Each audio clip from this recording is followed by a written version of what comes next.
सिद्धपीठ श्री जागेश्वर महादेव मंदिर ईश्वरगंगी नरहरपुरा वाराणसी में 29 अक्टूबर से 5 नवंबर तक सरस कथावाचक पंडित राजेश जी व्यास के द्वारा आयोजित श्रीमद् भागवत कथा ज्ञान यज्ञ सप्ताह के प्रथम दिन कलश यात्रा 29 अक्टूबर को प्रातः 8 बजे से प्रारंभ किया गया। कथा में मुख्य यजमान बसंती देवी व्यास, शारदा, महेश त्रिवेदी, बीना शर्मा, सीमा शर्मा, नीलू व्यास सहित समस्त परिवार उपस्थित रहे। सिद्धपीठ श्री जागेश्वर महादेव मंदिर के महंत श्री मधु कृष्ण जी महाराज के सानिध्य में श्रीमद् भागवत कथा का आयोजन किया जा रहा है।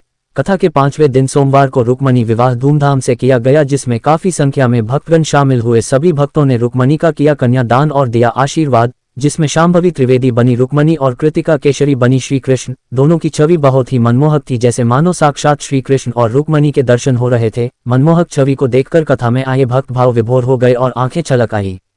सरस कथा वाचक पंडित राजेश जी व्यास ने कहा कि काशी विश्वनाथ की नगरी काशी में पिछले काफी समय से श्रीमद् भागवत कथा करने का विचार हो रहा था। प्रभु की इच्छा से सिद्धपीठ श्री जागेश्वर महादेव मंदिर में हमें कथा करने का अवसर प्राप्त हुआ है। इसके लिए काशी विश्वनाथ जी को धन्यवाद। कथा के 5वें दिन रुक्मणी विवाह, कंसवध, श्री कृष्ण गोपी संवाद का विशेष वर्णन किया गया।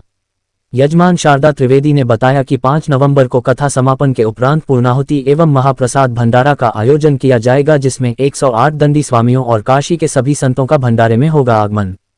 कथा में आयोजक बसंती देवी व्यास, शारदा त्रिवेदी, महेश त्रिवेदी, शशांक त्रिवेदी, शांभवी त्रिवेदी, सीमा शर्मा, वीणा पंचारिया सहित इत्यादि लोग शामिल रहे। वाराणसी से संतोष कुमार सिंह की रिपोर्ट। महाराज क्या कार्यक्रम चल रहा है? सिद्धपीठ श्री जागेश्वर महादेव मंदिर में श्रीमद् भागवत ज्ञान सप्ताह यज्ञ का आयोजन चल रहा है, जो 29 अक्टूबर से प्रारंभ होकर एक पूर्णिमा 5 नवंबर तक चलेगा। आज उसी क्रम में 5वां दिन दिवसीय कथा का आज आयोजन किया गया है और उसके बाद कल 6ठा दिन है। उसके बाद पूर्णिमा को कथा का विश्राम होगा और इस शुभ अवसर पर हमारे मध्य प्रदेश से कथा व्यास श्री राजेश जी महाराज इस कथा का सबको श्रवण करा रहे हैं और सभी लोग भगवान की भक्तिमय रसमय कथा का आनंद ले रहे हैं। और इसमें हमारे यजमान परिवार बसंती देवी और उनका सब परिवार, शारदा, महेश त्रिवेदी जी, सारे परिवार और इस कार्यक्रम में विशेष रूप से सक्रिय होकर सहयोग रूप में सबका विशेष योगदान हो रहा है। और हम भी भगवान जागेश्वर भगवान से प्रार्थना करते हैं सभी के जीवन में सुख, शांति, समृद्धि बनी रहे, भगवान का सबको आशीर्वाद बने रहे, ऐसा शुभ अवसर बार बार सबको प्रदान करे, यही आशीर्वाद है, यही शुभकामना है। महाराज जी, श्रीमद् भागवत कथा कराने का क्या उद्देश्य रहा है? श्रीमद् भागवत कथा का कराने का उद्देश्य यही है, सबके मन में सबके प्रति भगवान के प्रति श्रद्धा का भाव उत्पन्न हो और श्रद्धा भक्ति उत्पन्न हो, जिससे भगवान के प्रति हर घर में हर बच्चों में यह संस्कार प्रदान हो कि आगे आने वाली पीढ़ी संस्कार से उत्पन्न हो और संस्कार उनके जीवन में रहे, जिससे उनका जीवन का मार्ग कल्याणकारी बने। महाराज जी, आज क्या कार्यक्रम आयोजित रहा है यहाँ पर? आज यहाँ पर श्री रुक्मणी विवाह महोत्सव था और कंसवध की कथा है, महारास लीला की कथा, रुक्मणी विवाह का कार्यक्रम यहाँ पर रखा गया और बड़ा ही अच्छा भाव से यहाँ के लोग बड़े जो है भाव से प्रेम से श्रीमद् भागवत महापुराण की कथा का रसपान करते हैं। हमें भी इस नगरी में बहुत अच्छा लगा। काफ़ी समय से एक लगन थी कि काशी में श्रीमद् भागवत महापुराण की कथा करें, तो परमात्मा की कृपा से बहुत अच्छा स्थान हमें मिला। श्री जागेश्वर महादेव जो स्वयंभू हैं और बड़ा ही आनंद आया है यहाँ पर श्रीमद् भागवत महापुराण की कथा। महाराज जी, आज क्या किन किन कथाओं का वर्णन हुआ यहाँ पर? आज यहाँ पर महारास लीला की कथा आई है, इसके बाद में कंसवध और उद्धव गोपी संवाद। बड़ा सुंदर भाव, भगवान श्री कृष्ण ने उद्धव को वृंदावन पहुंचाया, क्योंकि उद्धव को ज्ञान का थोड़ा अभिमान था। भगवान ने विचार किया मैं उद्धव को जो है हम वृंदावन पहुंचाएं तो इनके ज्ञान में भक्ति का संपुट लग जाएगा, तो इनका जीवन धन्य हो जाएगा। और वास्तव में उद्धव जब गोपियों के पास में गए तो गोपियों से मिलने के बाद में उद्धव को ऐसा लगा कि वास्तव में जीवन में परमात्मा की भक्ति होना, परमात्मा के प्रति सुंदर भाव होना ये बहुत जरूरी है।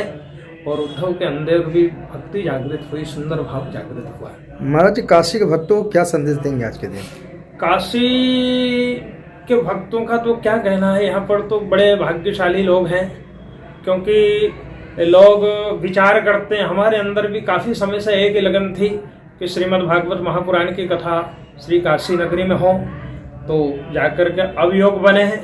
तो यहाँ पर जो लोग रहते हैं वो तो बड़े भाग्यशाली हैं, क्योंकि यहाँ पर साक्षात श्री भोलेनाथ विराजमान हैं।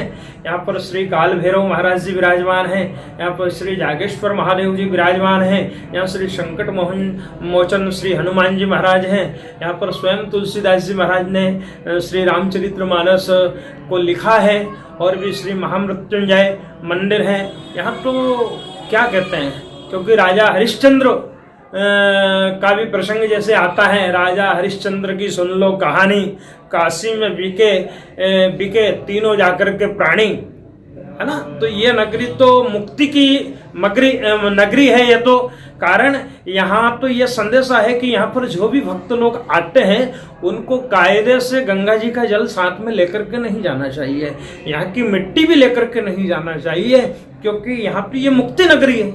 यहाँ काशी की मिट्टी के अंदर छोटे छोटे जीव किस भाव से यहाँ पर वहाँ रहते हैं, इसलिए यहाँ की मिट्टी ले जाना भी ठीक नहीं है। यहाँ का जो गंगा जी का जल है वो भी घर पे नहीं लेकर के जाना चाहिए। गंगा जी का जल लेकर के जाते हो तो हरिद्वार से लेकर के जाइए, ऋषिकेश से लेकर के जाइए, प्रयागराज से लेकर के जाइए, हैं, संगम से लेकर के जाइए। बाकी काशी से तो गंगा जी का जल लेकर के भी नहीं जाना चाहिए, क्योंकि यहाँ तो जल के अंदर, ऐसे मिट्टी के अंदर नाना प्रकार के जीव जंतु रहते हैं, तो मुक्ति का भाव रहता है, इसलिए शास्त्रों में ऐसा वर्णन आता है ना। और ये काशी नगरी तो मुक्ति की नगरी है। ऐसे आप महाराज जी बोले कि यहाँ से जल नहीं जाना चाहिए, तो काशी नगरी की जनता फिर कैसे जल यूज करेगी?